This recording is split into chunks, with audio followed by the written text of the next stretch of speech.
저희 생각에는 이 시스템 리스크 가능성 제한적이고,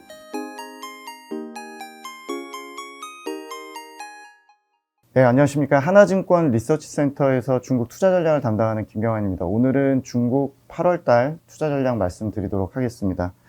이번 달 제목은 눈높이 조정과 하반기 방향성에 대한 신뢰.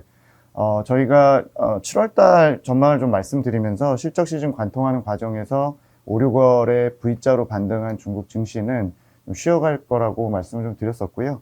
8월까지 분명히 체크할 사항들이 여전히 좀 남아있고, 대내 악재가 좀 있는 만큼 변동성은 불가피합니다만, 저희가 이제 4분기까지 연말까지 놓고 봤을 때는 경기나 실적의 완만한 회복, 그리고 전반적으로 주식이 여전히 싸다는 의견을 좀 드리고 있고요. 좀 인내력 갖고 보시면 비중 확대 기회로 계속 삼자라는 게 저희 생각입니다. 7월달 들어서 저희가 주간으로 보는 모든 지표들, 최근에 PMI 지표가 이미 나왔습니다만, 전체적으로 6월 경기 회복세 대비해서 조금 경기 회복세가 완만해지고 있는 상황이고요. 주가랑 거의 비슷합니다. 최근에 물동량 추이라든지 수출용 컨테이너 출하량, 또 최근에 승용차 판매, 주택거래 이런 주요 핵심 내수 지표나 물류 지표들이 6월 대비해서 분명히 조금 둔화되는 모습들을 보이고 있죠. 물론 4월 대비해서는 7월달 회복 자체는 여전히 유효합니다만, 워낙 4월이 깊은 골을 팠기 때문에 시장 기대치 대비해서는 이제 U자형으로는 시장의 시각들이 좀 보정이 되고 있고요. 최근에 이제 성장률이 2분기에 0.4%가 나오면서 상반기 누적 2.5% 성장이니까, 중국 정부가 목표하고 있는 5.5%는 사실상 어려워진 걸로 보여지고, 중국 정부가 이제 약간의 이제 성장률 목표 자체는 조금 톤다운은 했습니다. 다만, 저희가 볼 때 시장이 좀 헷갈리는 거는, 제로 코로나 전략이 천장에 캡을 씌우는 역할을 하고 있고, 또 기존에 했던 부양책들의 효과가 아직도 발휘될 것들이 꽤 있습니다만, 얼마나 성장률을 하단을 올릴 수 있을 거냐에 대해서, 즉 상하단이 어느 정도 이 어떤 불확실성이 좀 있다라고 시장이 좀 생각을 하는 것 같고요. 저희는 올해 한 4.5% 정도 성장의 기준으로 맞춰서 중국 정부의 정책 대응을 보고 있기 때문에 시장이 어느 정도 보정이 끝나면 이 부분 역시도 악재는 좀 지나갈 거로 생각을 합니다. 어쨌건 7월 들어서 중국의 금융시장은 이 눈높이 조정을 좀 하고 있는 상태입니다. 최근에 시중금리가 자금 수요라든지 이런 것들에 대한 우려로 좀 빠진 상태고, 또 환율도 최근에 매매라든지 전반적으로 좀 약세 압력을 좀 받고 있고요. 또 외국인 주식 순매수도 6월에 가파른 회복 이후에 다시 추세를 조금 하회하고 있는 상태. 물론 여전히 순매수를 유지는 하고 있지만 전체적으로 좀 약해졌고, 또 본토 거래대금 역시도 상해 심천을 1조 RMB로 본다면 최근에 1조 RMB 좀 하회하면서 이제 수급적으로 조금 채워놓은 상태에서 고민을 하고 있는 그런 상황입니다. 특히 이번에 2분기 실적 시즌이 이제 8월 달에 마무리가 되는데, 기존에 이제 잠정 실적들이 미리 나온 것들을 좀 파악해 보면 4,800개 중국 본토 종목 중에서 대략 한 35% 정도가 잠정 실적을 이미 예고를 했는데, 양극화가 뚜렷합니다. 그러니까 2분기 기준으로 보면 제조업하고 서비스업의 간극이 굉장히 더 커졌고, 전기차 밸류체인으로 대변되는 신성장 산업과 부동산 밸류체인 쪽에 간극이 극심합니다. 그래서 저희가 앞으로 회복의 질도 따져야 된다고 가정을 하면 이 괴리가 좀 줄어드는 게 중요한데, 여전히 3분기까지는 전체적인 경기나 부양책의 효과들이 확산되기보다는 여전히 좀 양극화가 있지 않겠나라는 시장 기대가 좀 있지 않나 생각하고, 주가 역시도 이 간극대로 나눠지고 있는 그런 상황입니다. 3분기 저희가 이제 검증 사항들이 좀 남아있다라고 말씀드렸고, 정책의 완성성이라든지 기존에 했던 부양책들의 효과라든지 이런 것들이 내수에 반영되는지 이런 것들 확인 사항들인데요. 일단 첫 번째 저희가 정책 연속성에 대해서는 A-라고 제가 평가를 했는데, 시장에서 이제 그 최근에 있었던 정치국 회의 7월 27일 정도, 28일이죠.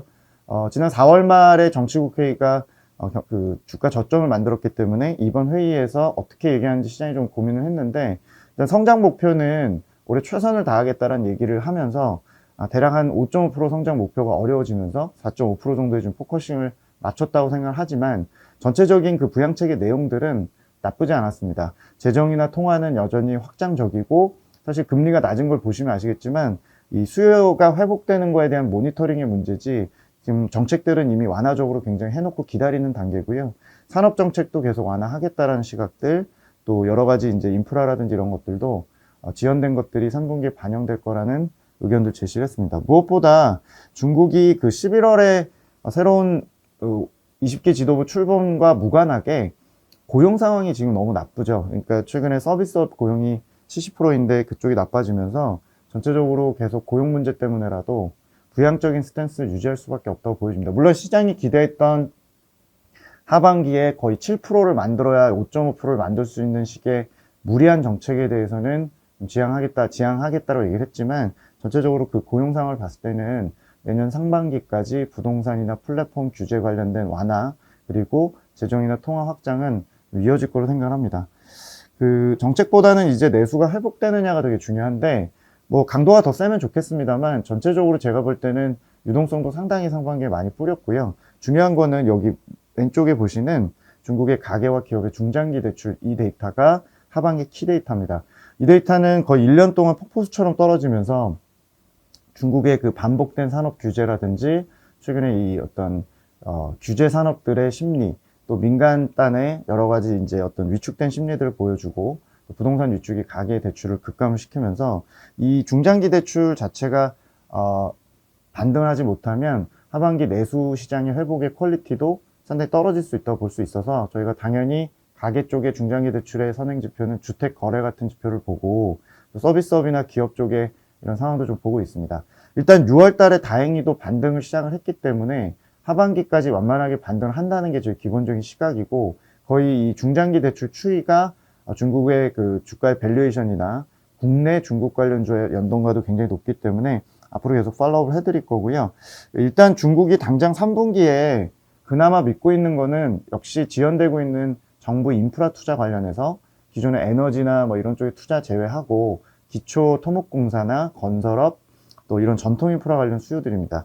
저희가 그 중국의 그 인프라 자금 집행의 초기 자금으로 이제 알려져 있는 지방 특수채 발행 이런 것들은 뭐 5, 6월에 거의 2조 RMB 가까이, 그러니까 GDP의 거의 1% 이상을 찍어놓고 쓰지 못하는 단계고, 현지에서 이 중국의 인프라 투자 증가율의 반등 대비 실제 그 인프라 효과가 약하다라는 의견에 대해서 각종 원인들이 나오고 있습니다만, 여러 가지 좀 원인들이 있는데, 전체적으로 그 집행의 시차가 좀 과거 대비 길어진 부분들, 또 지방정부 교체가 8월까지 마무리되는 직전에 집행의 어떤 그 교란 요인들이 좀 있었고, 무엇보다 5, 6월 달에 중국의 그 남방 폭우 사태 이런 것들이 거의 50년 만에 있었던 충격이었기 때문에 지연된 요인들이 분명히 있다고 보여집니다. 물론 하반기에 저희가 중국의 그 시클리컬 업종을 전반적으로 이끌어갈 만큼의 강력한 V자 인프라 반등 뭐 이런 것들에 대해서는 좀 봐야겠습니다만, 분명히 2분기에 발휘되지 못한 것들은 3분기에 좀 발휘될 거라는 게 저희 생각이고요. 그래서 최근에 중국의 뭐 건설업 PMI라든지 또 중국의 아스팔트나 건축용 철강제 이런 것들의 수요가 7월부터 회복이 되고 있으니까 좀 신중한 낙관하시면서 늦어진 것들을 3분기에 좀 중국 정부 투자 효과들이 나오지 않겠나라고 보고 있고요.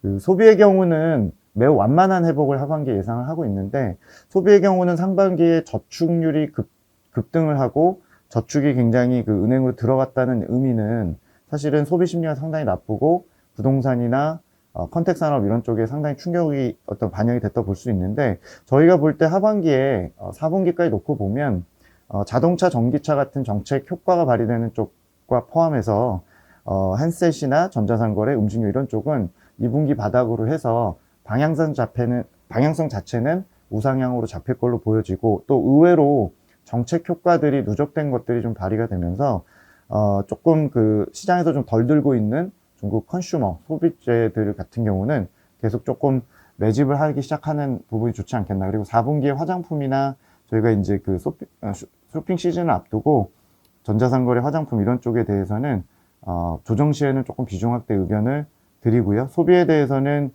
전체적으로 우상향하는 흐름으로 예상을 해볼 수 있을 것 같습니다. 뭐 당연히 제로 코로나 전략의 변화가 가장 소비에는 중요할 텐데, 올해 연말까지 놓고 봤을 때는 아주 급진적인 변화는 예상이 좀 어렵고, 전체적으로 그 내년 상반기까지의 그 베이스까지 감안을 해서 흐름을 좀 보시면서 쇼핑 시즌인 10월, 11월 정도에 포커싱을 맞춰서 중국 소비재들도 일부 좀 담아보는 전략으로 말씀드리고요. 그 중국이 이제 3분기의 경우는 재고 조정 압력이 좀 있습니다. 그래서 최근에 그 재고가 좀 많이 그 단기적으로 올라오면서 PMI 지수나 이런 쪽에 하락을 좀 유도를 했고요. 저희는 빠른 재고 조정 가능성을 좀 예상을 하고 있고, 최근에 우리나라의 대중 수출이 급감한 것도 결국에는 중국의 수출은 좋았으나 중국의 수입이 급감했던 요인이 크고, 수입이 급감한 원인은 재고가 단기적으로 좀 많이 쌓여진 요인이고, 저희가 볼 때 이 재고 조정은 과거의 경험상 한 1분기 이내로 좀 빠르게 일부 진행되는 것들이 좀 있을 거로 생각을 합니다. 그래서 중국의 재고 조정도 3분기에 중국의 생산이나 수입 회복을 일부 이제 천천히 유도할 가능성이 높다라고 생각을 합니다. 저희가 이제 업황 회복에 대해서 이제 조금 가장 리스크 요인이라고 볼 수 있는 게 결국에 부동산입니다. 그러니까 부동산 경기의 하강 각도가 7월 들어서 더 가팔라진다는 우려들이 커지면서, 원래 알고 있었지만 중국의 이 완만한 경기 회복의 그림 자체가 부동산이 좀 변수로 작용을 하고 있고, 부동산 관련해서는 짧게 결론만 좀 말씀을 드리면, 최근 중국 부동산 관련 노이즈는 결과적으로 디벨로퍼들의 문제고요. 헝다 같은 공급자인 디벨로퍼들의 문제가 누적이 돼서 올해 들어서 이 규제의 후폭풍과 더불어서 주택 판매라든지 이런 분양 수요가 나빠지면서 어떻게 보면 이제 그 부실 디벨로퍼들의 문제가 수면으로 좀 올라왔고요. 부실 디벨로퍼들이 짓고 있었던, 즉 착공은 준공되지 않은 수많은 단지들에 대한 우려들이 최근에 모기지 상황 거부 사태나 수분양자들의 어떤 반발로 이어지면서 여론도 악화되고 중국 정부의 개입을 필요로 하는 그런 단계가 됐습니다. 저희 생각에는 이 시스템 리스크 가능성 제한적이고, 중국 정부가 개입하는 신호, 그리고 업황이 지금 2분기 바닥은 확인했기 때문에 대도시 위주로 지금 좋아지는 7월 이후의 흐름들이 좀 더 이어지는지에 대한 확인, 그래서 업황 회복이나 정부 개입을 다 지금 8월에 확인을 좀 해야 되는 상황이고요.